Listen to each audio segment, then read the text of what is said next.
here I am at the Amalgamation show with the curator Alex Hinks, who's also got some of his own absolutely mind-blowing work on the show. So Alex, tell me what was going through your mind when well, yeah, I've always sort of actually seen in previous shows sort of made like some high impact pieces. Yeah, absolutely.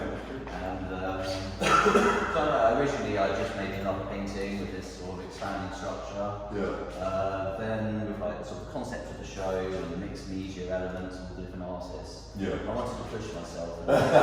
What can I do to Really so yeah, then sort of the idea of making this sort of having the piece leave the canvas and sort of take over the whole wall.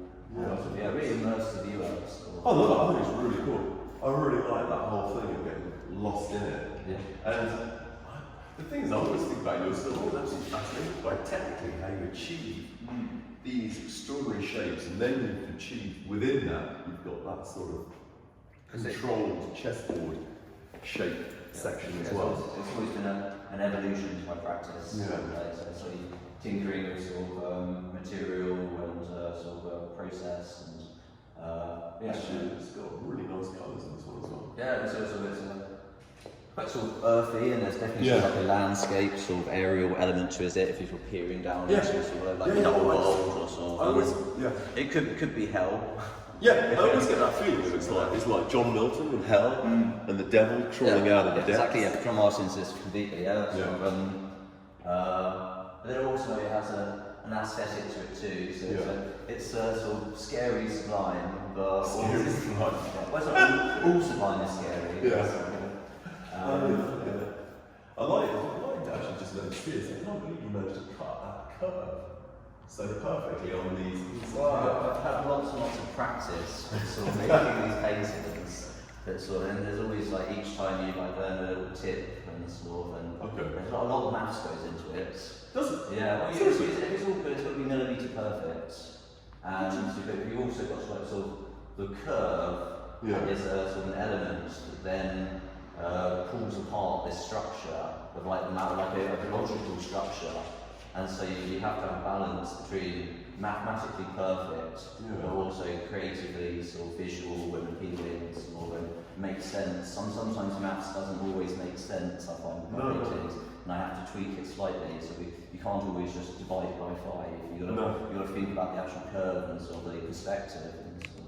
That's really weird. I never actually thought before that the curve is almost like you're almost using a curve as something to destroy reality. To an extent, yeah. Sort of, Simon in the Art List review sort of discussed sort of these grids and sort of like the elements of chaos. Yeah. And so, it's definitely. I want it to sort of overpower the view of it. I really like that. I haven't actually got that sense before of the mathematical and the chaos and the. So sort of different themes sort of all put together to sort of make this world sort of.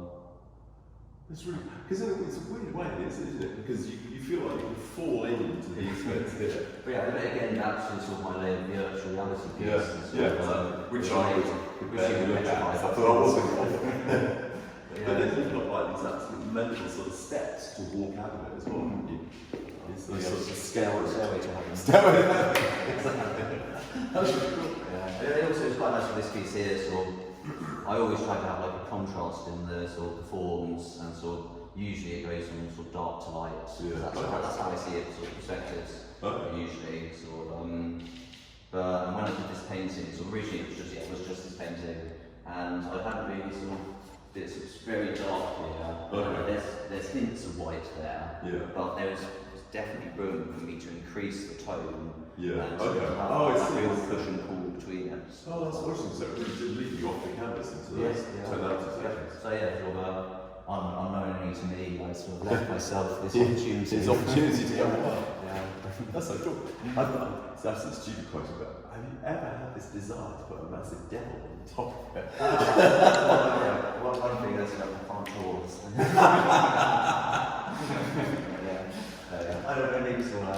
Just thought like this mad idea of having the devil and an angel down here. That's so cool. I don't know. It reminds me sort of like when discussing my work with sort of tutors sort of back at Wimbledon, and sort of, I used a lot of spray paint then, and especially sort of gold and silvers, and they would describe it as kitsch, and I was like, oh, we're not sure about this. So it definitely wasn't sort of what I intended. But I suppose if you're using those materials, you're definitely going in that direction. Push in that direction of iconography. Yeah. That was really cool. I really like it. I think it's my favourite of all the ones. Loads of now as I have sort of created this process, and I'm sure I can improve on it in some ways.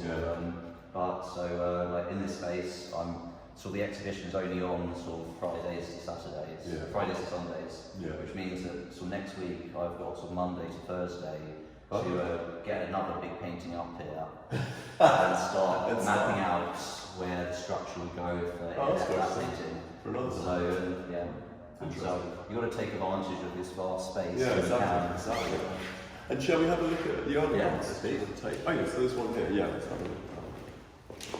So this is more. Yes, it is. Yeah. So with this, it's only maybe a couple months old, and I struck something new with it. Yeah. Because what you have is there is layered elements that work together. Yeah. When here it is just one element that's merged, and then you have a structure breaking through, and it's actually really neat. So it literally is breaking through here, isn't it? Through that kind of. I love a bit of weaving and push and pulling. Yeah. Hopefully, the viewer question how the hell it was made.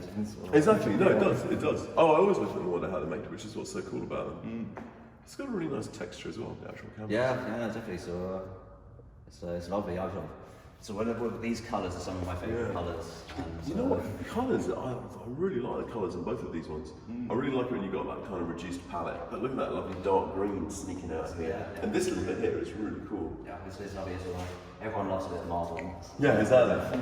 But usually when people use marbling, it's in kitsch hippie paintings. Yeah. I hope that I'm staying enough away from that to give it, no, I think you are. I think it's really neat. I can't believe you actually, because there must be a lot of chaos involved in these things. Yeah, and so I have no idea how it's going to turn out. All I've got at the beginning is a choice of colours and a choice of consistency. Yeah. And, but then also I do have other tools that I can work it, whether that be putting a wedge under one side so it runs in that direction. There's other little bits and bobs that you can do. Secrets. And I've also got another piece upstairs. Let's go have a look at that. Hey, Alex, so this is the other one you've got. Tell me about this one. It's slightly different. It is very different. So this is actually an older piece, and it's quite interesting to show it because earlier we were down there, we were discussing the evolution of my practice, and it is nice to have a piece that's 2-3 years old in the show, which is an interesting reference point to piece. It's really interesting. Actually. Yeah, this is called Ness. And the reason it's called that is I was on a plane flying back from Spain, looking out the window, and there were beautiful lakes and mountain areas, valleys, and then I imagined I know that this is kind of what that is in my head. Okay. So it was amazing. Even I was on the plane, the photo that I took through the plane window recorded the location of where I was. Oh, that's quite brilliant. So I was actually then able to work out exactly where that's where Ness came from. Oh, that's really cool. And so it's an interweaving pattern with subtle washes. And I do see myself as a colourist, but it's very bold to use the red and the turquoise together. But it's worked. It's worked really nicely. What I'm really interested in is these is that masking tape? Or is no, it is masking tape. So this is now something that I've learned not to do. Is never use a line that's the same width as masking tape because everyone's straight away masking tape. Some artists embrace that. I prefer to have a bit more mystery in my pieces. And so I've now evolved my practice to hide masking. But it's actually really interesting because it is in the evolution of your stuff. It's really interesting to see this one before you then move on to the next one because you've got the same kind of that space being grid. And it's also interesting. This is much more gritty. This is much more hard grid lines. And I've carefully woven. Oh, I saw that's beautiful how you weaved it.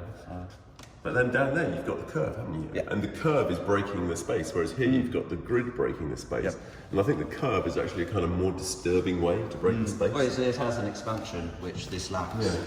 Also, yeah. sort of, Yeah. but also, like, it's something maybe I could revisit, but at the moment, sort of, I used to have sort of, I don't know, 5 or 6 different sort of pattern sets that I would use, and I'd mix it up. Yeah. But I've now got really sort of, the curve is what is interesting at the moment. Yeah, the curve is so cool. that's what I feel I can really push my practice. And I'm not particularly bothered about sort of people seeing like maybe too much repetition in my work. So as long as it's something special, then you got to push it. I think. I totally agree. I think it's really pointless to really completely make totally different things all the time, because you don't really dig down into the idea you've discovered far enough, do you? Yeah. Oh no, but also sort of, I don't have anything against anyone that sort of likes to mix it up.